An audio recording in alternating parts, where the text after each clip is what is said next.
ദളപതി വിജയുടെ വരവോടുകൂടി തൂക്ക് മന്ത്രിസഭ അഥവാ ഹങ് അസംബ്ലിയാണ് നിലവിൽ തമിഴ്നാട് രാഷ്ട്രീയത്തിൽ നടന്നുകൊണ്ടിരിക്കുന്നത്. അതായത് അതീവ നാടകീയമായ ഒരു ഘട്ടത്തിലൂടെയാണ് തമിഴ്നാട് രാഷ്ട്രീയം ഇപ്പോൾ കടന്നുപോയിക്കൊണ്ടിരിക്കുന്നത്. നടൻ വിജയും അദ്ദേഹത്തിന്റെ പാർട്ടിയായ തമിഴക വെട്രിക്കഴകവും ഒക്കെ ഏറ്റവും വലിയ ഒറ്റക്കക്ഷിയായി ഉയർന്നിട്ടുണ്ടെങ്കിലും ഭൂരിപക്ഷം തെളിയിക്കാൻ ആവശ്യമായ സീറ്റുകൾ അവർക്കില്ല. 59 വർഷത്തെ ദ്രാവിഡ പാർട്ടികളുടെ ആധിപത്യം തകർത്ത്, അതായത് DMK, AI, ADMKയുടെ ഒക്കെ ആധിപത്യം തകർത്ത് വിജയ് TVKയ്ക്ക് വേണ്ടി 108 സീറ്റുകൾ നേടിയത് വലിയൊരു ആഘോഷം തന്നെയാണ് തമിഴ്നാട്. എങ്കിലും 234 അംഗ നിയമസഭയിൽ കേവല ഭൂരിപക്ഷത്തിന് വേണ്ട 118 സീറ്റുകൾ തികയ്ക്കാൻ വിജയ്ക്ക് സാധിച്ചിട്ടില്ല. അതുകൊണ്ട് തന്നെ അദ്ദേഹം പിന്തുണ തേടാൻ ഇറങ്ങിയിരിക്കുകയാണ്. കേവല ഭൂരിപക്ഷത്തിന് ആവശ്യമായ 118 MLA-മാരുടെ പിന്തുണ ഉറപ്പാക്കുന്ന ഒപ്പുകൾ അടങ്ങിയ കൃത്യമായ പട്ടിക ഹാജരാക്കിയാൽ മാത്രമേ സത്യപ്രതിജ്ഞയ്ക്ക് അനുമതി നൽകൂ എന്ന് ഗവർണർ രാജേന്ദ്ര വിശ്വനാഥ് അർലേക്കർ വ്യക്തമാക്കിയിട്ടുണ്ട്. ഇന്ന് ചെന്നൈ നെഹ്റു സ്റ്റേഡിയത്തിൽ സത്യപ്രതിജ്ഞാ ചടങ്ങുകൾ നടക്കുമെന്ന് റിപ്പോർട്ടുകൾ ഉണ്ടായിരുന്നെങ്കിലും ഭൂരിപക്ഷം സംബന്ധിച്ച അനിശ്ചിതത്വം നിലനിൽക്കുന്നതിനാൽ ഇത് നീണ്ടുപോകാനാണ് സാധ്യത. നിലവിൽ വിജയുടെ TVKയ്ക്ക് 108 സീറ്റുകളാണുള്ളത്. ഇതിൽ വിജയ് 2 സീറ്റുകൾ വിജയിച്ചതിനാൽ ഒരു സീറ്റ് രാജിവെക്കേണ്ടി വരും. ഇതോടെ പാർട്ടിയുടെ അംഗബലം 107 ആയി കുറയും. DMK സഖ്യം വിട്ടെത്തിയ കോൺഗ്രസിന്റെ 5 MLA-മാർ കൂടി പിന്തുണ പ്രഖ്യാപിച്ചതോടെ വിജയ് പക്ഷത്തിന്റെ ആകെ സീറ്റ് നില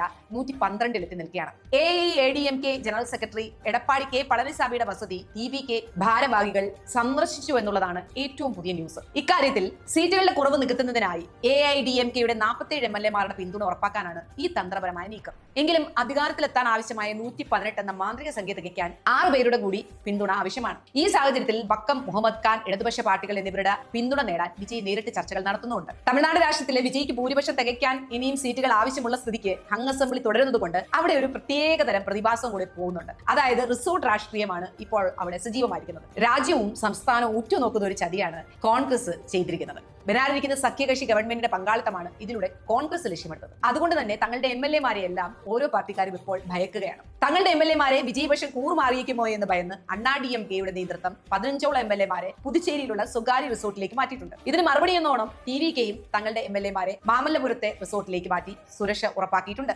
എടപ്പാടി പളനിസ്വാമിയുടെ നേതൃത്വത്തിലുള്ള അണ്ണാ DMK ഔദ്യോഗികമായി പ്രതിപക്ഷത്തിരിക്കുമെന്ന് പ്രഖ്യാപിച്ചിട്ടുണ്ടെങ്കിലും പാർട്ടിയിലെ ഒരു വിഭാഗം വിജയിയെ പിന്തുണയ്ക്കണമെന്ന് ആവശ്യപ്പെടുന്നത് നേതൃത്വത്തിന് നല്ല തലവേദനയാകുന്നുണ്ട്. TVKയെ പിന്തുണയ്ക്കുന്ന കാര്യത്തിൽ ഔദ്യോഗികമായി കരാറുകളൊന്നും നടന്നിട്ടില്ലെന്ന് AIDMK നേതാക്കൾ ഇതുവരെ പ്രസ്താവിച്ചിട്ടുണ്ട്. മറുഭാഗത്ത് അധികാരം നഷ്ടപ്പെട്ട DMK തങ്ങളുടെ അവശേഷിക്കുന്ന സഖ്യകക്ഷികളായ BCK, ഇടതുപക്ഷ പാർട്ടികൾ എന്നിവരെ ഒപ്പം നിർത്താൻ പരമാവധി ശ്രമിക്കുന്നുണ്ട്. കോൺഗ്രസ് നടത്തിയ അപ്രതീക്ഷിത കൂറുമാറ്റം DMK ക്യാമ്പിൽ വലിയ തിരിച്ചടിയാണ് ഉണ്ടാക്കിയിരിക്കുന്നത്. BJP ആകട്ടെ നിലവിലെ സാഹചര്യങ്ങൾ സൂക്ഷ്മമായി ഇപ്പോൾ നിരീക്ഷിക്കുകയാണ്. ദ്രാവിഡ ഇതര പാർട്ടികൾ അധികാരത്തിൽ വരുന്നത് തടയാൻ ബദ്ധവൈരികളായ DMKയും AIADMKയും ഒക്കെ തമ്മിൽ അസാധാരണമായ ഒരു സഖ്യത്തിന് സാധ്യതയുണ്ടെന്ന് കിംവദന്തികളും പ്രചരിക്കുന്നുണ്ട്. വരും മണിക്കൂറിൽ കൂടുതൽ MLA-മാരുടെ പിന്തുണയുള്ള കത്ത് ഗവർണർക്ക് കൈമാറാൻ വിജയ് ശ്രമിക്കുമെന്നാണ് കരുതപ്പെടുന്നത്. വിജയ്ക്ക് കിങ് മേക്കർ ഡീൽ നടത്താൻ കഴിയുമോ അതോ സംസ്ഥാന രാഷ്ട്രീയം അനിശ്ചിതാവസ്ഥയിലേക്ക് നീങ്ങുമോ എന്ന് കാത്തിരുന്ന് കാണേണ്ട ഒരു കാര്യമാണ്. തമിഴ്നാട് രാഷ്ട്രീയത്തിൽ വീണ്ടും തെരഞ്ഞെടുപ്പ് നടക്കുമോ ഇല്ലയോ എന്നുള്ളതാണ് ഇപ്പോഴത്തെ ഒരു ചർച്ചാ വിഷയം. നിലവിലത്തെ സാഹചര്യത്തിൽ ഉടൻ തന്നെ ഒരു പുനർ തെരഞ്ഞെടുപ്പിന് സാധ്യത കുറവാണ്. ആർക്കും ഭൂരിപക്ഷം തെളിയിക്കാൻ സാധിക്കാത്ത പക്ഷം